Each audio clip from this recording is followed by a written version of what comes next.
وكتكسّر وكتجرح وكتضرب. كان الأمن في أي زنقة في المغرب درتي فيه كتلقى أمني، في أي بلاصة عيطتي كيجيوك الأمن في رمشة عين. ألا بالأحرى إلا جا هو وهز ختو وداها للأمن غادي يجيو لينا حنا. علاش ما جاش عند ختو؟ علاش ما سولو؟ السلام عليكم خوتي، كي دايرين؟ لاباس عليكم؟ بخير؟ كي دايرين مع الصحه؟ اموركم مزيان؟ نتمنىكم يا ربي تكونوا كاملين على خير وبخير وانتم كتشوفوا هذا الفيديو وهذه القضيه هذه. كما كتسمعوا في الاول الفيديو، الام ديال المشغله اللي كانت خدامه عندها كنزه اشنو كتقول؟ يعني بخلاصه كتبغي تتهم الاخ ديال كنزه، كتبغي تتهمو مباشرة، بغات تحيد التهم على بنتها وتلفقهم للأخ كنزة. هنا هاد السيدة هادي أو الملقبة اللي أم مولات المقلة اللي كتهضر على بنتها كتبغي تبرئها، وهي ما عايشاش مع بنتها في نفس الدار، ما شافتش بنتها اشنو كانت كدير. جات وسمعت داكشي اللي قالت لها بنتها. لو كانت بنتها كما كتقول هي بنتها ما دايره والو، ما كانش عليها غتبغي تنتحر. علاش غتنتحر؟ شنا هو السبب اللي غيخليني نمشي انا ننتحر وهي عارفه راسها ما دايره والو؟ يعني الانسان اللي تعرف راسو ما داير والو وما مادي حد كيخلي داكشي في يد القانون، وكنخلي القانون ياخذ المجرى ديالو. يعني علاش انا غنبغي ننتحر؟ اذا هنا لالا راه بنتك اكيد غتكون دايره شي حاجه، وراها دايره، ماشي غير ما دايرش، راها دايره. شوفي غير الاخت كنزه كيف دايره الحاله ديالها. مون طاكسي ملي هزها راه هزها لالا راه من حدا دار بنتك. ملي ركبت مع مون طاكسي راه ركبت معاه حدا دار بنتك. انتي كتقولي مالهم ما جاوش سولوا فيها؟ ام كنزه راه كانت ملي خرجات وصرحات قالت راني مشيت ودقيت في الدار كنسول على بنتي، وقال لي راجلها راه هما ما كاينينش في الدار، تسناي ولا دخلي. راه من حقها ما تبغيش تدخل، راه من حقها ما تبغيش تدخل. ومن الاصول ديال المغاربه والمغربيات ملي كنمشيو لشي دار وما كنلقاوش فيها مولات الدار راه ما كندخلوش ليها، ما كندخلوش. وكنزه كانت كتعطيها بنتك تليفون وكتهضر مع والديها وكتقول لهم انا بخير، حيت كتاكل مسكينه العصا وكتهددها وكتخاف وكتقول داكشي اللي بغات تقوله بنتك. كتقول بان المهم كما خرجت نزهه عفوا كنزه وكتصرح بان مسكينه كانت كتاكل العصا بالمقله، كانت كيشتف عليها راجل بنتك، كانت كتعذب، كانت ندوزين عليها القهره. وحالتها راه هي الحاله ديالها راه كتبين كلشي. شتي حالة كنزه كتبين كلشي، الدم خارج لها من ودنها مسكينه، النيف مهرس، الضلوع ديالها مهرسين، يديها مهرسين، الراس ديالها مشقق. ايوا هاد الحاله هادي كامله دارها ليها خوها. هي فين كان اصلا خوها كيشوفها؟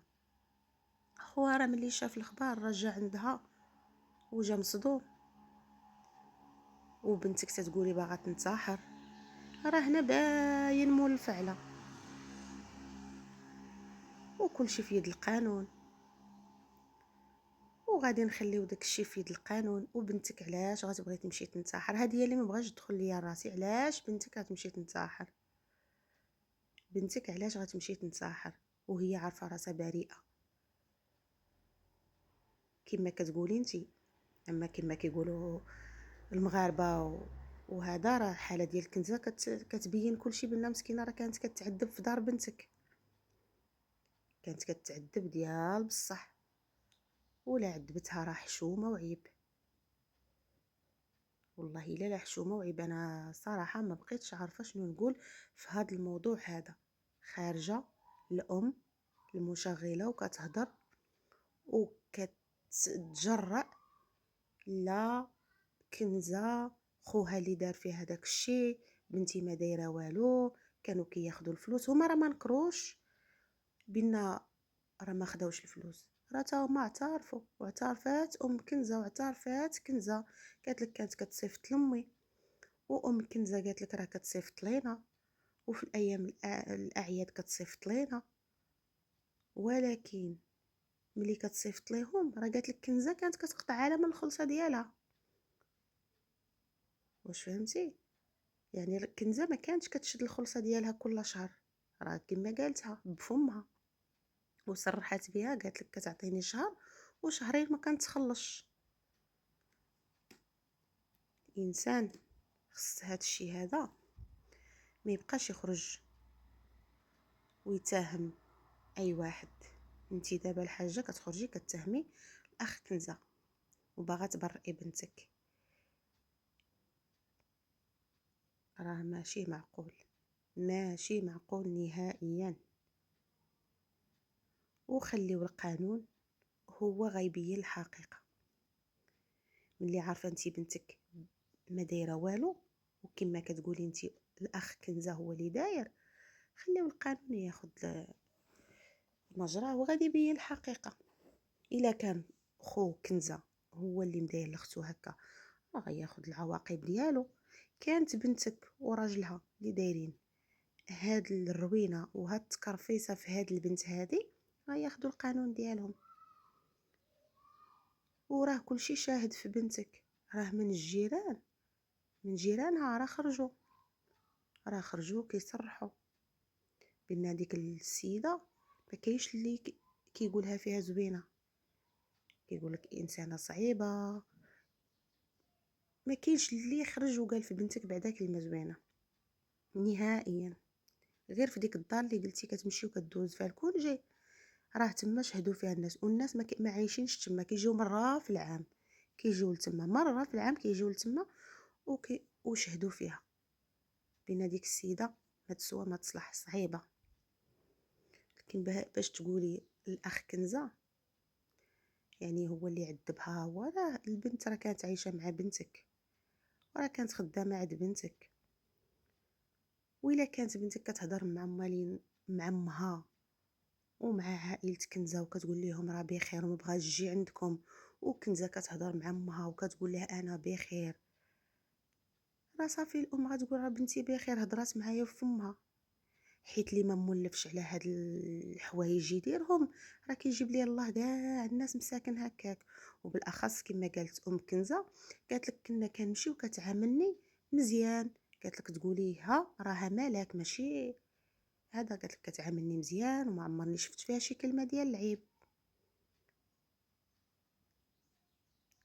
هادشي اللي غنقول لكم في هذا الفيديو هذا.